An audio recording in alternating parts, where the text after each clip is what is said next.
Vamos a hablar de la comunión de los santos. Vamos a terminar ese capítulo 27.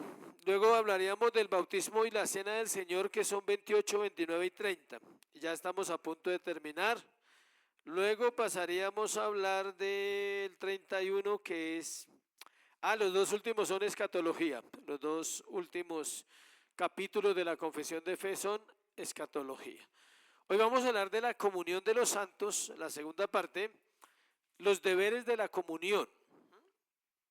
Y vamos a leer entonces el segundo párrafo de esa confesión de fe, para que lo lean conmigo los que tienen la confesión, todos la tienen, entonces para que lo lean conmigo. El párrafo 2 del capítulo 27.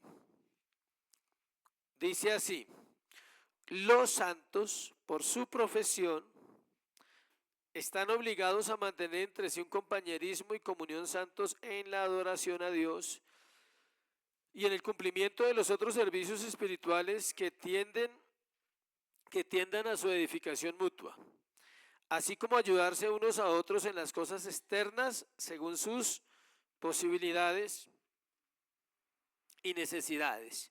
Según la norma del Evangelio, aunque esta comunión deba ejercerse especialmente en las relaciones en que se encuentren, ya sea en las familias, escucha, o en las iglesias, debe extenderse según Dios dé la oportunidad a toda la familia de la fe, es decir, a todos los que en todas partes invocan el nombre del Señor Jesús. Sin embargo, su comunión mutua como santos no quita ni infringe el derecho o la propiedad de cada hombre que cada hombre tiene sobre sus bienes y posesiones. Vamos a explicar un poquito esta parte. Este lenguaje que vamos a hablar hoy es propio de la iglesia. Nadie aparte de la iglesia puede tener comunión con Dios. Es interesante eso. Muchas personas creen que tienen comunión con Dios, pero solamente la iglesia de Cristo tiene comunión con Dios. Y entre sí, la palabra comunión solo se usa a nivel cristiano, a nivel espiritual. El mundo no tiene comunión aunque vivan juntos, porque es un mundo perdido. Hay comunión en la adoración, o sea, cuando nosotros cantamos, escuchamos el sermón, ofrendamos y hacemos todo lo que hacemos en una reunión, tenemos comunión los unos con otros. Vamos a leer Hebreos 10:25, que habla de no dejar de congregarse.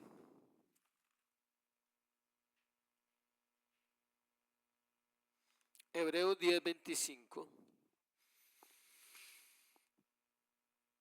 Dice, no dejando de congregarnos como algunos tienen por costumbre, sino de exhortándoos, y tanto más cuando veis que aquel día se acerca. ¿Cuál día? El día del Señor. No el domingo, sino el día final. Entonces, se refiere a ese día. Este versículo establece la asistencia regular y la participación en la adoración de Dios. Todas las personas presentes en una iglesia se unen en un culto, escuchando al Señor hablar a través de la palabra predicada, ofrecen alabanzas juntos y oraciones juntos, pero también actos de benevolencia. Eso es lo que vamos a hablar hoy más que todo. Las iglesias necesitan tener más misericordia con los necesitados. El problema es que para eso se necesita recursos, porque la iglesia, pues, ¿cómo va a mostrar su amor hacia los pobres si no tiene? Pues no hay maneras. Las prácticas, voy a leerle como el término que vamos a usar aquí es el que usaban en Inglaterra en el siglo XVII. Las prácticas de dar limosna, ordenadas por un gran número de iglesias protestantes en el siglo XVI, incluía la recolección de limosnas en el culto. Esta no era la moda única o universal de reunir fondos de caridad, no era uniforme en sus detalles, pero en la mayoría de las iglesias lo hacían. Las limosnas se pueden recolectar antes, durante o después de la predicación. Es decir, la ofrenda se puede recoger antes de la predicación también. Se puede recoger durante la predicación, pero se refiere al final, cuando apenas termina, o cuando hacen otros cultos se pueden reunir después de la predicación, también se puede recoger. Eh, Se pueden recoger en la puerta de la iglesia. Hay iglesias que hacen eso. Allá ponen una persona al final, cuando ya se acaba la reunión y la persona está ya parada con el alfolí. Y cuando sale la gente para su casa, todo el mundo, pues algunos no dan, pero bueno, o sea, son diferentes maneras, pero eso no cambia el propósito. Las limosnas en especie y especialmente en monedas, porque era lo que se manejaba en esa época, podrían ser depositadas en cajas especiales de la iglesia por individuos o por los recolectores oficialmente designados que pasaban bolsitas o cajas en momentos o lugares establecidos. Entre la gran mayoría de la iglesia reformada, la colecta de limosnas se convirtió en parte del orden regular de la adoración. Es decir, todas las iglesias recogen ofrendas. Católica, cristiana, no hay una iglesia que no lo haga. Así digan que no es diezmo, pero recogen ofrendas. Todas las iglesias en el mundo entero, aún las sectas, también recogen ofrendas. Todo lo que se llame un mover religioso van a recoger ofrendas.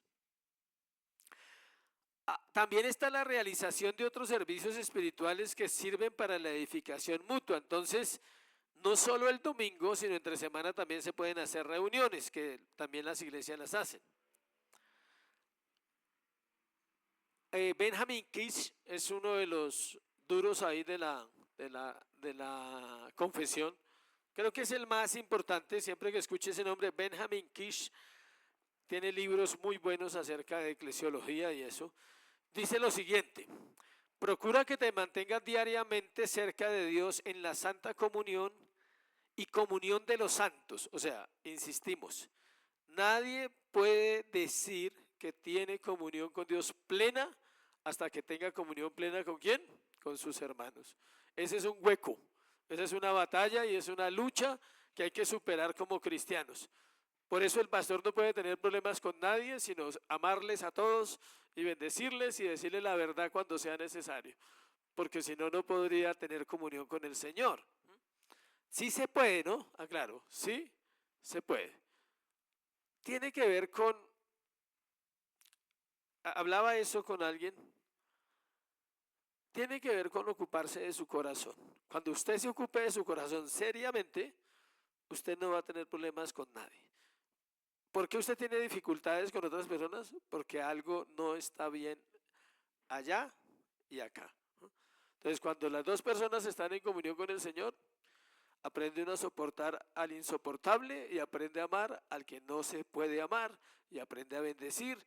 Pero si usted está ocupado no en su corazón, cualquier cosa le va a molestar, justa o injusta, verdadera o falsa, cierta o no cierta, a usted le va a molestar. Dice, no permitas que las cosas pequeñas te impidan cumplir con tu deber indispensable.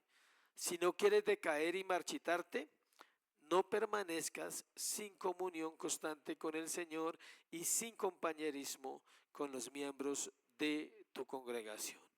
No dejes que tu lugar esté vacío en ningún momento, o sea, no dejes que la silla vacía se vuelva constante en su vida. Hay gente que empieza a fallar, un domingo, 2 domingos, 3, 4, cuando un momento otro no volvimos a ver al hermano, a la hermana, y porque dejó de congregarse. Ellos se congregaban todo el tiempo en Inglaterra, o sea, es decir, la iglesia mantenía abierta 24/7, para que sepan. Entonces acá dice, si puedes ir en la mañana o si no ve a mediodía y si no ve en la noche. Teniendo en cuenta el contexto de ellos, era un pueblos, pues acá no se puede porque estamos a distancias, ¿sí? Pero ellos podían ir a la hora que querían, a orar, y la iglesia, además que era mucha gente. Uno cree que eran iglesias así como estas, no, era mucha gente porque era nacional, es decir, todo Inglaterra, todo Escocia, todo Londres, las iglesias mantenían abiertas y la gente mantenía allí orando, como las iglesias católicas, ¿sí?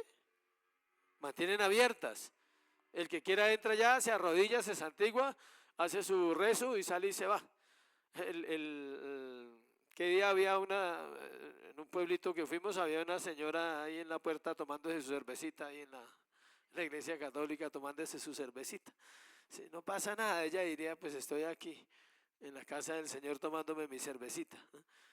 O sea, si es una, tranquilo, eso no es una herejía, no se preocupe. O sea, si es una la que se tomó, es para la cena, no es una herejía, no vamos a juzgar a esa señora hoy. Bueno, entonces dice, no dejando de congregarnos, que es el que estamos mirando, hay que hablar también de la ayuda caritativa. Los autores puritanos enfatizaron la necesidad de aliviar a los pobres.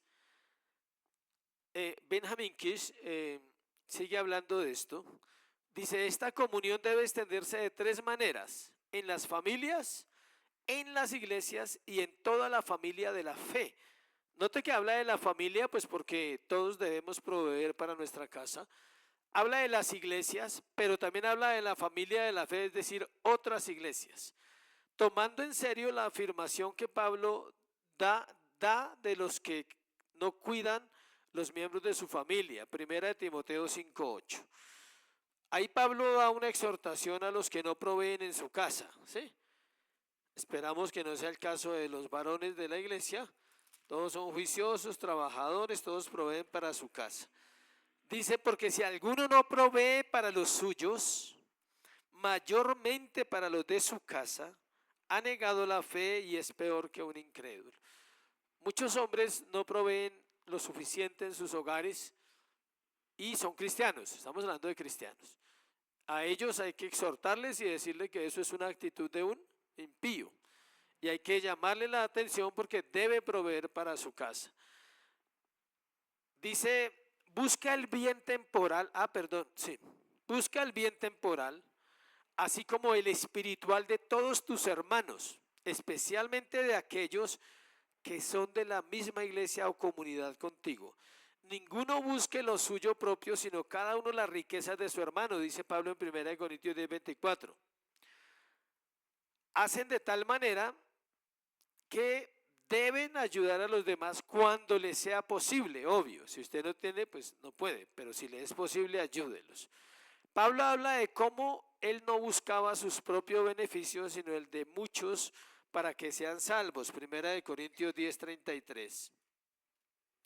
Cuando tengan la posibilidad de ayudar a alguien que Dios le ponga en su corazón, eso no es pecado.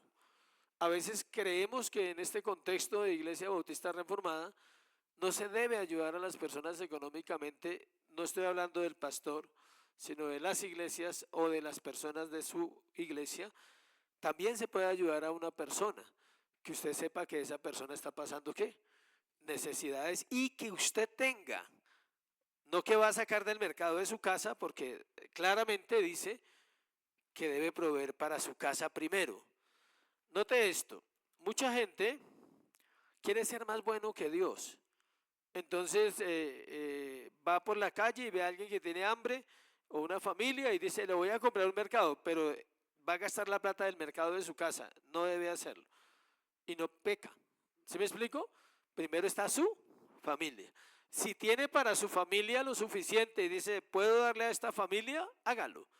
Pero no que después esté quejándose, le di a esa gente, ahora no tengo con qué pagar la cuota de la tarjeta, así me puse a darle y ahora grave. O sea, no puede ser así. Entonces, es algo muy equilibrado.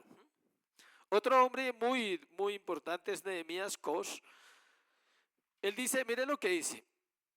Los diáconos tenían una responsabilidad principal, el alivio de los pobres. Benjamín Kish amplió esto al afirmar que el trabajo de los diáconos es servir a las mesas. La pregunta es si no hay que servir, pues no hay nada para servir. La iglesia tiene que tener algo para servir a las mesas. Velar por la mesa del Señor, la mesa del ministro y la mesa de los pobres. Esa era la tarea de los diáconos. ¿Qué son los diáconos allá y en estas iglesias? Los que manejan las finanzas. Cuando la iglesia levanta diáconos, ellos deben manejar ¿qué? Las finanzas de la iglesia. Dice, proporcionan los elementos para la observancia de la cena del Señor.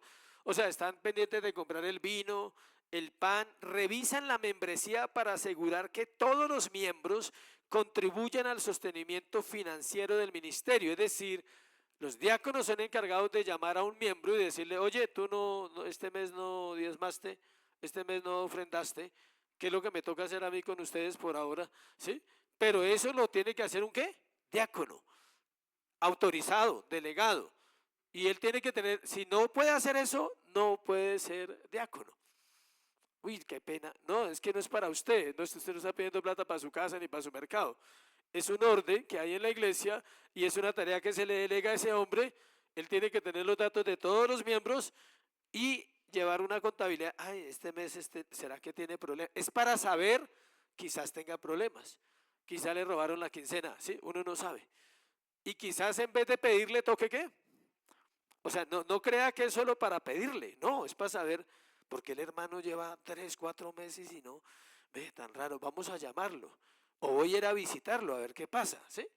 Y de pronto se entera que es que está pasando momentos difíciles económicamente. Dice que todos los miembros contribuyen al sostenimiento financiero del ministerio y que cada miembro dé semanalmente a los pobres como Dios lo ha bendecido. Visitan a los pobres, especialmente a las viudas y ancianas, para que nadie quede desatendido.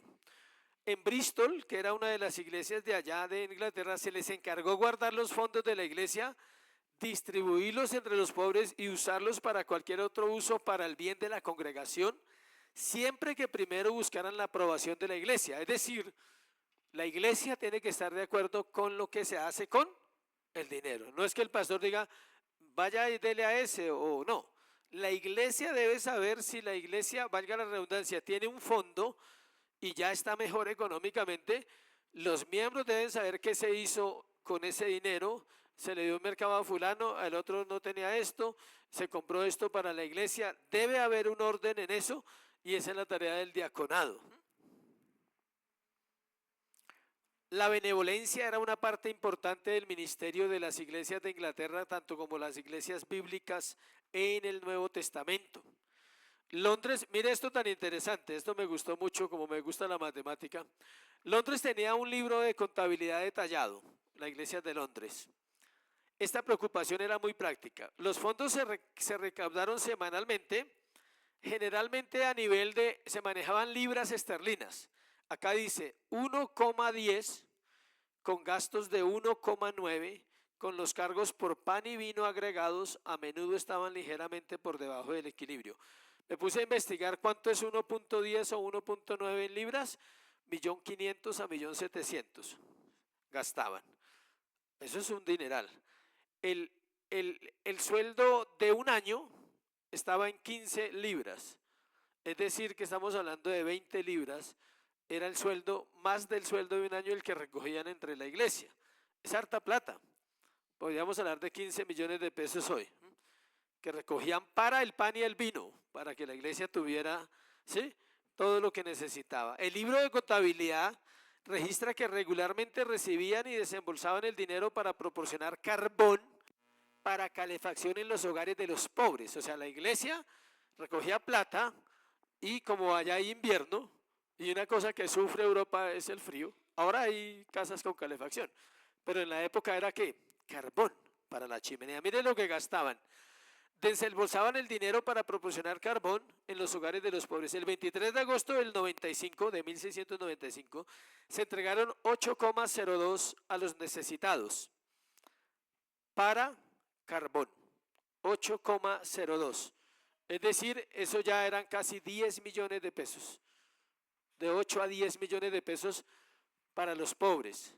Hoy podrían ser 100 millones de pesos pues, si alguien necesitara una iglesia ayuda de carbón. Entonces toca comprar y darle a toda la iglesia si hay un invierno, cosas así. Se enumeran los nombres de los destinatarios, todos ellos con designador llamado hermano fulano o hermana fulana. Esto parecería indicar que ese desembolso estaba destinado a los miembros de la iglesia y no a los pobres en general. O sea, no era a todos los pobres, sino a los ¿de dónde? De la iglesia. La gente no, el mercado a los pobres, sí, de la iglesia, no a todos los pobres. Otra iglesia apoyó regularmente a varias viudas con el término, se le dio a la hermana fulana tanto y a la hermana fulana tanto. También tenga en cuenta que le dieron un chelín a un hombre en la puerta. O sea, anotaban todo. Un hombre en la puerta le dieron un chelín. Un chelín es como la moneda más pequeña de esa época, como los pesos ahora. No los miles, sino los pesos. Entonces a alguien allá notaron que le dieron un chelín al hombre de la puerta, al mendigo, al que estaba allá. Gálatas 6, 9, 10, léalo por favor. Gálatas 6, 9, 10.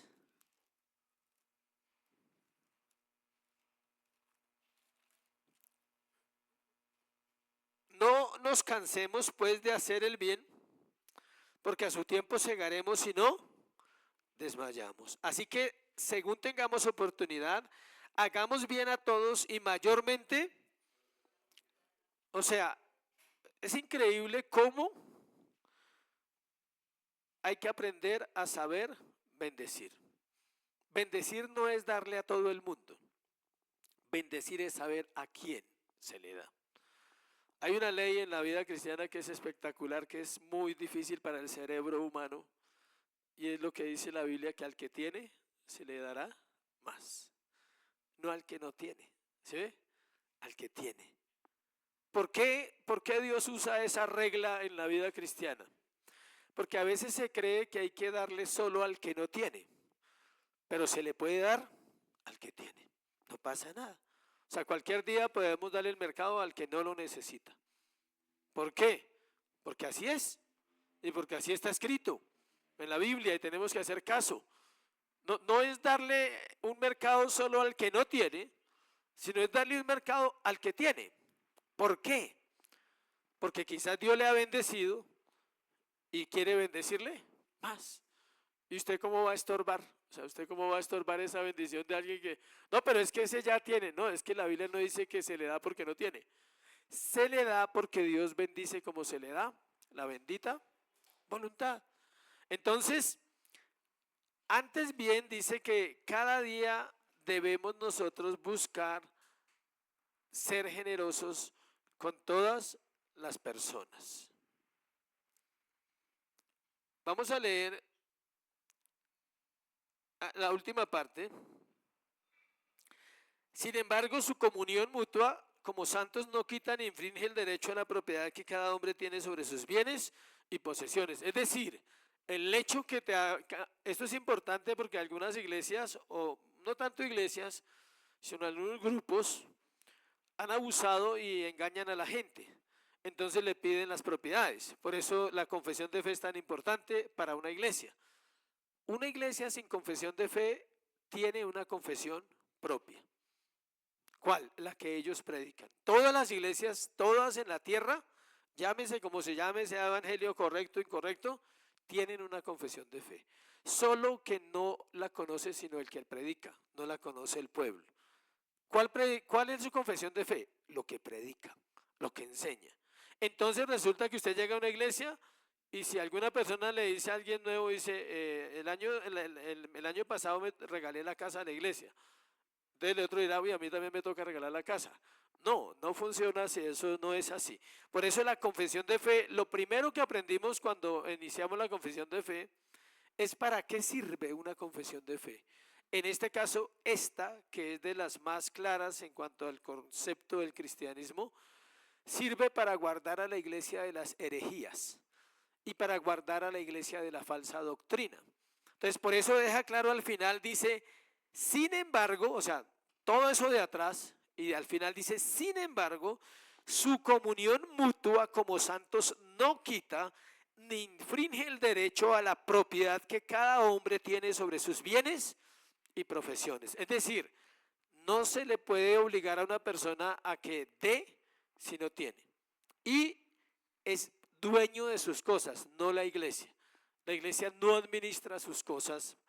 En cuanto a bienes materiales, la iglesia no tiene autoridad sobre eso, son suyos. Si usted quiere bendecir la iglesia, si usted quiere bendecir a alguien de la iglesia, es su problema. Si usted dice, quiero regalarle un carro a la hermana fulana, regáleselo, o sea, ¿sí? Pero es usted el que toma la decisión y no puede decir, no, es que el pastor me dijo que le regalara el carro, pues yo qué hacía, si era el pastor, ¿sí? No, porque después eso es un problema para mí, me pueden demandar, ¿sí? Entonces, yo no voy a insistirle que regale el carro, entonces no se lo regale a nadie.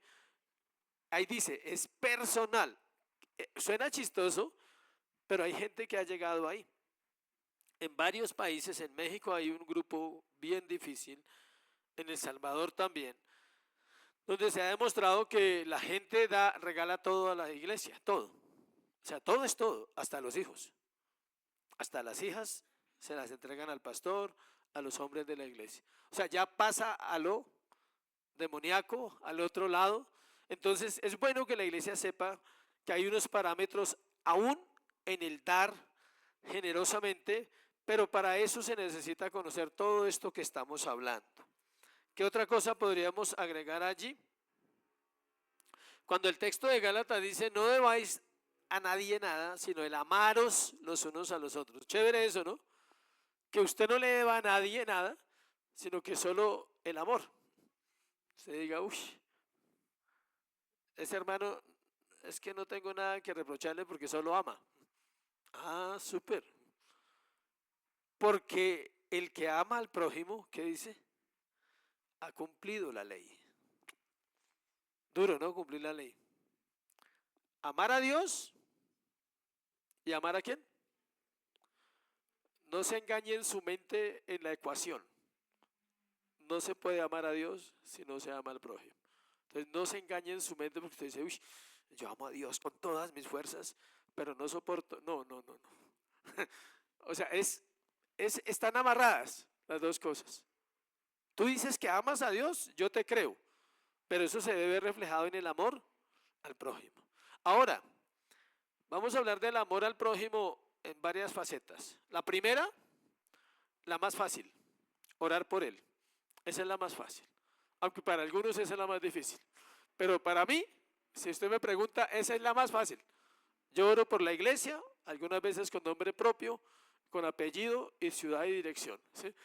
Exacto, oro. Oro por fulano de tal. Y a veces oro por un miembro de la familia y no por toda la familia, por algo será. Oro por esa persona de esa familia y no por toda la familia. A veces oro por toda la familia. Para mí esa es la forma más fácil de amar. Pero es una de las más importantes. Porque cuando tú oras por alguien de corazón, realmente lo amas. Porque estás pasando por alto quién es, cómo se comporta, cuánto tiempo lleva en la iglesia, si es miembro o si es asistente, no importa. Debo orar por las personas que asisten a la iglesia. Esa es la forma más facilita. La otra es más difícil, que ya tiene que ver con darse a las personas. Esa ya es más difícil. Y la tercera es más difícil, darle a la persona. ¿Sí? O sea, una cosa es orar, es una manera de amarle profundamente, pero no puede quedarse hasta ahí. La otra es darse, es decir, cuando esa persona necesite poder ayudarle, obvio que la persona tiene que estar dispuesta. No se puede obligar. Yo no puedo obligar a alguien a hablar conmigo si no quiere hablar. Pero si la persona dice, me gustaría hablar con usted, pastor, con mucho gusto, hablamos. ¿Sí? Y le puedo ayudar. Esa es una forma de darse a las personas. Pero la tercera es darle. Darle y entra la parte material. Entra la parte de un regalo, de cosas así. Entonces, terminamos esa parte de la comunión tan importante, donde nos damos cuenta cómo esas iglesias, por qué quizás Dios permitió en esa época que ellos nos dejaran como una guía para 400 años después, pero porque ellos tomaron esa guía de la iglesia primitiva. ¿Se acuerda lo que dice la iglesia primitiva? Que nada era de nadie y que todo era de todos. Pero dejando claro esos parámetros de que el hecho que todo era de todos no es que mi casa es su casa y su casa es mi casa. No, su casa es la suya y la mía es la mía. ¿Sí? Obvio, usted va a la casa y está como en su casa, pastor. Bueno, gracias. ¿Sí? Y está bien, se llama hospitalidad. Pero no quiere decir que los creyentes seamos gravosos con los otros hermanos. Ah, pues como dijo que era mi casa, mañana traigo el trasteo. O sea, no, no, no, no le está diciendo eso, le está dando una atención, siéntase como en su casa, aquí está bien. Pero hay gente que ya va tomando, ah, sí, ¿en serio es mi casa? ¿Su casa es mi casa? ¿Mi esposa es su esposa? No, no, no funciona así en la vida cristiana. Y es bueno dejar claro eso para no tener confusiones. ¿Preguntas?